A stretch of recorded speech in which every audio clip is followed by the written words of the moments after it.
누가복음 8장 26절입니다. 그들이 갈릴리 맞은편 거라사인의 땅에 이르러 예수께서 육지에 내리심에 그 도시 사람으로서 귀신 들린 자 하나가 예수를 만나니 그 사람은 오래 옷을 입지 아니하며 집에 거하지도 아니하고 무덤 사이에 거하는 자라. 예수를 보고 부르짖으며 그 앞에 엎드려 큰 소리로 불러 이르되 지극히 높으신 하나님의 아들 예수여, 당신이 나와 무슨 상관이 있나이까? 당신께 구하노니 나를 괴롭게 하지 마옵소서 하니, 이는 예수께서 이미 더러운 귀신을 명하사 그 사람에게서 나오라 하셨습니다.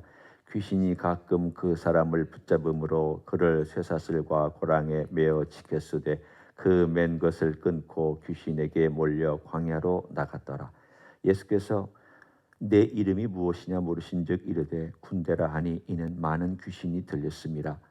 무적행으로 들어가라 하지 마시기를 간구하더니 마침 그곳에 많은 돼지떼가 산에서 먹고 있는지라 귀신들이 그 돼지에게로 들어가게 허락하심을 간구하니 이에 허락하시니, 귀신들이 그 사람에게서 나와 돼지에게로 들어가니 그 떼가 비탈로 내리달아 호수에 들어가 몰사하거늘 치던 자들이 그 이루어진 일을 보고 도망하여 성내와 마을에 알리니, 사람들이 그 이루어진 일을 보러 나와서 예수께 이르러 귀신 나간 사람이 옷을 입고 정신이 온전하여 예수의 발치에 앉아 있는 것을 보고 두려워하거늘 귀신 들렸던 자가 어떻게 구원 받았는지를 본 자들이 그들에게 이르매, 거라사인의 땅 근방 모든 백성이 크게 두려워하여 예수께 떠나 가시기를 구하더라. 예수께서 배에 올라 돌아가실새 귀신 나간 사람이 함께 있기를 구하였으나 예수께서 그를 보내시며 이르시되, 집으로 돌아가 하나님이 네게 어떻게 큰 일을 행하셨는지를 말하라 하시니, 그가 가서 예수께서 자기에게 어떻게 큰 일을 행하셨는지를 온 성내에 전파하니라. 아멘.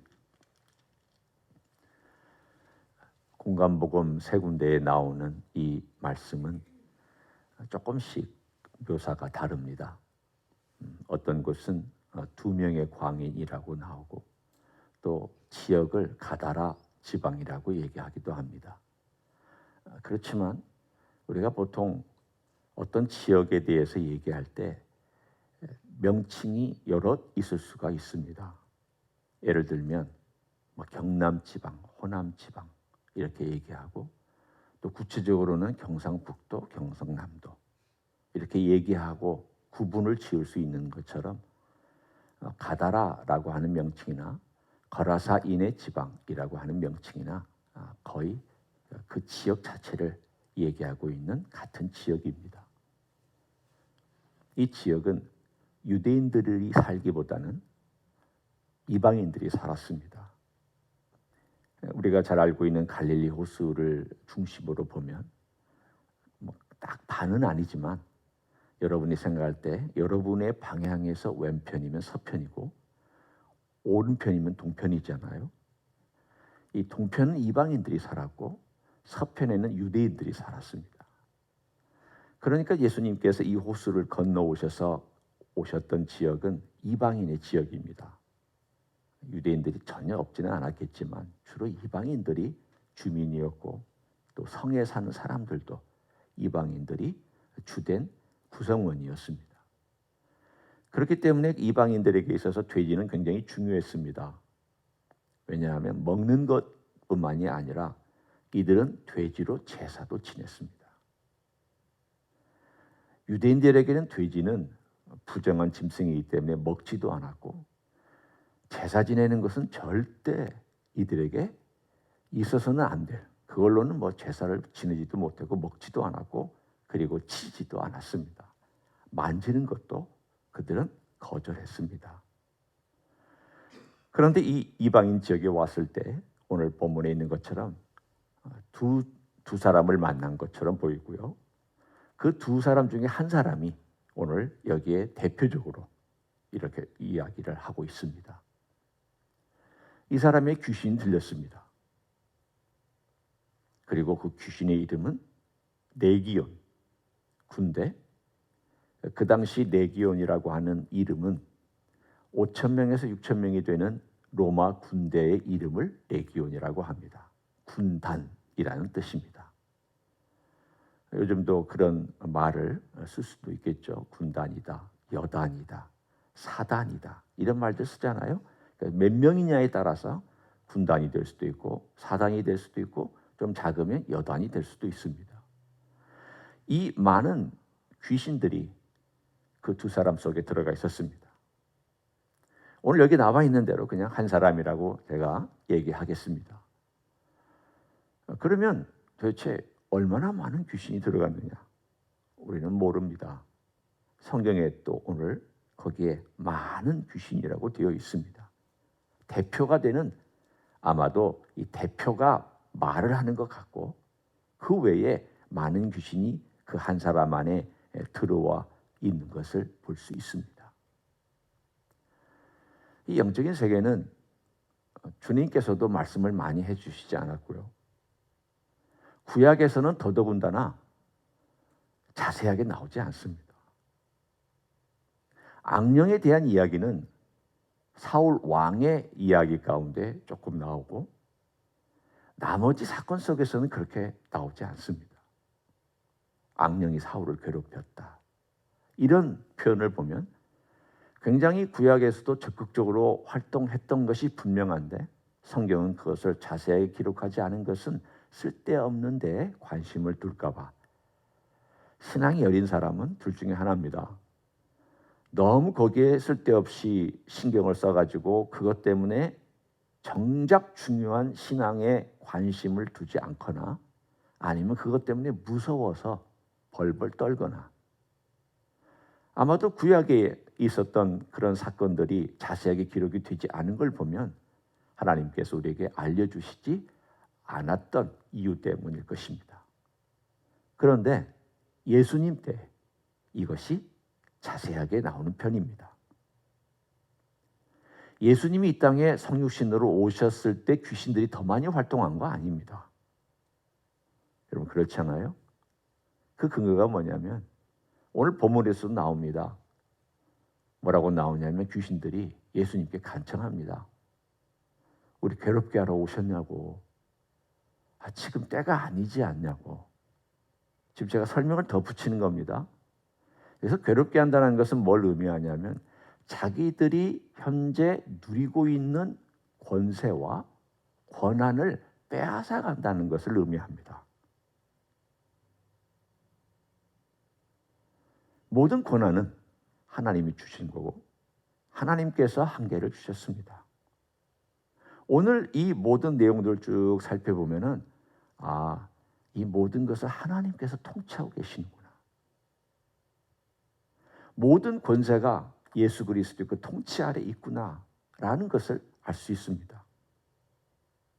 허락하신 것도 예수님이시고요. 그리고 왜 그들을 무저갱에 집어넣지 않고 여전히 그 지역에 남겨 놓으셨느냐 하는 것도 주님의 권한입니다. 그렇지만 주님께서 그 권한을 행사하실 때에도 주님이 가지고 있는 논리와 이유 때문에 주님께서 그렇게 하셨습니다. 귀신들이 활동하는 것도 기한을 정해놓으셨기 때문에 그 기한 안에 주님께서 그들을 무저갱에 집어넣지 않으셨던 이유가 있습니다. 그러니까 이들은 요청을 했고 주님은 그 요청을 받아들여 주셨습니다. 돼지가 2,000마리라고 다른 성경에 나옵니다. 복음서에. 그러니까 2,000마리면 지금의 값어치로 따지면 한 5억에서 10억. 이제 돼지값이 얼마나 비싸냐 싸냐에 따라서 조금씩 달라지겠지만 대단히 큰 돈입니다. 2,000마리니까. 근데 2,000마리를 몰살시켜서 희생시킬 정도로 주님께서 이 사람을 불쌍히 여기셨습니다. 이 사람은 예수님께 와서 나 좀 귀신 좀 빼내달라고 요청한 것도 아닙니다. 이 사람은 제정신이 없습니다. 귀신 들린 것이 여러 종류가 있지만 이 수많은 귀신이 들렸던 이 사람은 정신이 없었기 때문에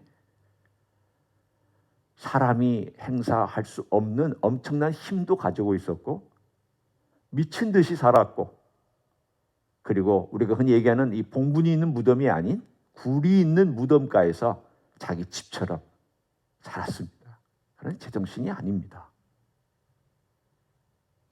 그런데 왜 주님은 요청하지도 않았는데, 나 좀 살려달라고 하지도 않았는데 이 사람을 구해주셨습니까?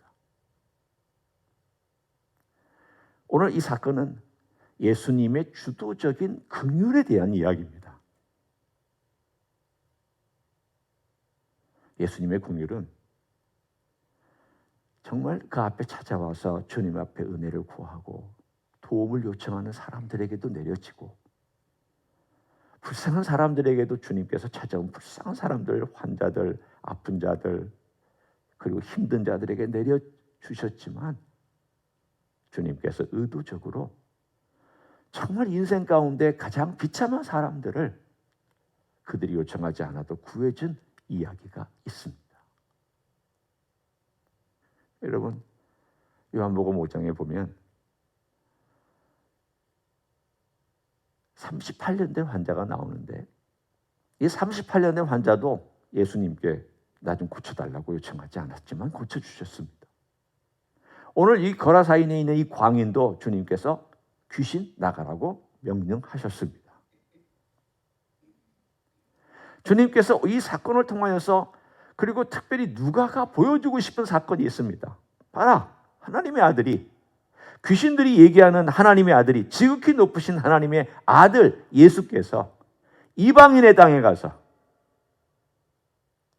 은혜가 가지 않았던 이방인의 땅에 가서, 그 이방인의 땅에서 제일 불쌍한 사람, 이 광인, 귀신 들려서 인간이 어찌할 수 없고 그 영혼도 파리하게 죽어가고 있었던 이 한 사람을 불쌍히 여기셨다. 이게 주님이다. 이분이 주님이다라는 거예요. 주님께서 얼마나 긍휼을 가지고 우리를 보고 있느냐, 우리를 불쌍히 여기느냐. 이 책을 쓴 사람이 누가입니다. 누가는 이방인입니다. 이방인 때문에 이방인에 대한 관심이 많았고, 의사였기 때문에 사람에 대한 세밀한 관찰을 했고, 여성들과 아이들에 대해서 굉장히 관심이 많았습니다. 예수님이 여성과 아이와 이방인에게 이런 은혜를 베푸신 분이라는 것을 보여주고 싶어 했습니다. 봐라, 예수님께서 이방인들에게도 이렇게 찾아오시지 않았느냐. 그리고 그 중에서 제일 불쌍한 귀신 들린 자를, 귀신을 쫓아주시지 않았느냐. 주님께서 행하신 그 일이 무엇이냐. 그러면 우리는 이 예수님에 대해서 어떻게 반응해야 될 것이냐. 귀신은 예수님을 알지만 자기 이익만 쫓았다. 그렇잖아요. 여러분, 여기 잘 보시면 이런 표현이 나옵니다. 28절에 귀신들이 예수님 보고 하는 표현입니다. 예수를 보고 부르짖으며 그 앞에 엎드려 큰 소리로 불러 이르되, 지금 귀신이 하는 얘기입니다. 지극히 높으신 하나님의 아들 예수여, 당신이 나와 무슨 상관이 있나이까. 이 말은 당신은 권한이 없습니다, 그 말이 아니라 나에게 지금 여기서 다스릴 수 있도록, 혹은 이 지역에 머물 수 있도록 당신이 허락하지 않았습니까? 그런데 이 허락한 것을 지금 거둬들인다는 것은 좀 말이 안 맞습니다 라는 얘기예요. 지금 뭔가 지금 딜하고 있는 듯한 느낌을 받아요. 그렇지만 예수님께서는 심판하실 수도 있어요, 예수님의 판단에 따라서. 그리고 나서 이렇게 얘기하면, 당신께 구하노니 나를 괴롭게 하지 마옵소서. 이 귀신들은 누구를 괴롭게 하고 있었습니까? 사람을 괴롭게 하고 있었습니다. 그런데 이 귀신은 괴롭히지 말아달라고 얘기를 합니다. 이게 어떤 사람들의 특징입니까? 악한 사람들의 특징이잖아요. 나는 괴롭힘 받지 않기를 원하고 자기는 남을 괴롭히는 게 악한 사람이죠. 이게 악입니다. 악의 본질은 자기는 손해 안 봅니다. 다 자기 중심입니다. 자기 이익 중심입니다. 그렇지만 남은 괴롭힙니다. 남 힘들게 합니다. 그게 악이죠. 심지어는 선을 가지고도 악을 행할 수 있습니다. 귀신들은 사람을 괴롭히면서 자기들은 괴롭힘 당하지를 원치 아니하는 그런 상황 속에 있을 때 주님께서 어떻게 하셨느냐? 그래, 네 말이 맞다. 네가 이 기간 동안에는 이 지역에 떠나지 않는 것을 내가 허락했기 때문에 내가 그 허락한다. 하지만 내가 이 사람도 구해야 된다. 그래서 주님께서 선택한 방법이 뭐냐면 돼지떼에게로 들어가는. 물론 귀신들이 요청했지만 또한 주님께서 허락하신 일이기도 해서 돼지떼에게로 들어가는 것을 허락하셨습니다. 오늘 이 이야기는 우리가 다 이해 못합니다. 저도 여러분에게 설명할 수 있는 한계는 여기까지입니다. 왜 귀신들이 돼지떼에게 들어갔느냐? 그쪽에 머물고 싶어서 그렇겠죠. 근데 왜 하필이면 이 수많은 돼지떼에 다 몰사시켰느냐? 한두 마리면 되는데. 그것도 저는 모릅니다. 아마도 이것은 귀신들이 이것을 통해서 예수님을 이 지역에 떠나가게 하고자 하는 그런 꾀를 가지고 있었기 때문에 그럴 수도 있습니다. 몰사시키면 이 지역 사람들이 반발심이 일어나서 예수님 보고 경제적인 논리를 가지고 떠나달라고 할 것이다라고 계산을 했을 수도 있습니다.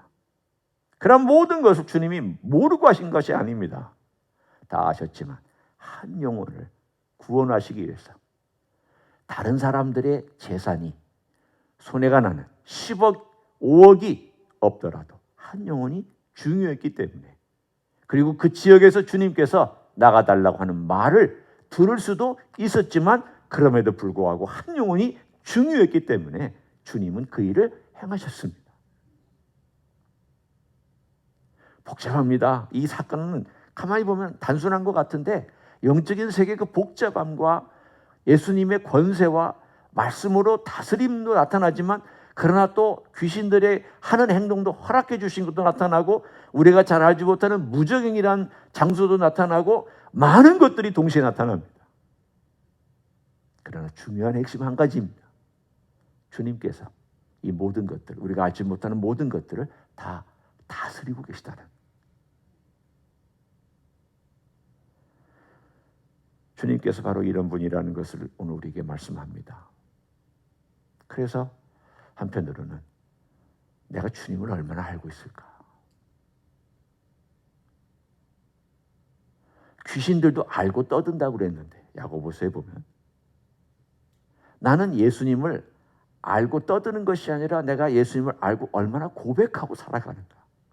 그리고 그대로 예수님을 내 마음속에 모시고 예수님에 대한 그분의 능력과 그분의 신분과 그분의 행하시는 일과 그분의 역사와 그 모든 권세와 이런 모든 것들을 나는 얼마나 알고 있느냐.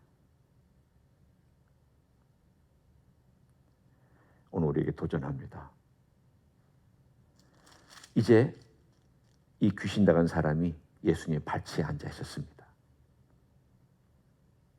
예수님의 발치에 앉아 있는 것은 많은 것을 시사합니다. 예수님의 발치에 앉아 있던 사람 중에 제일 대표적인 사람이 마리아입니다. 마르다의 동생 마리아입니다.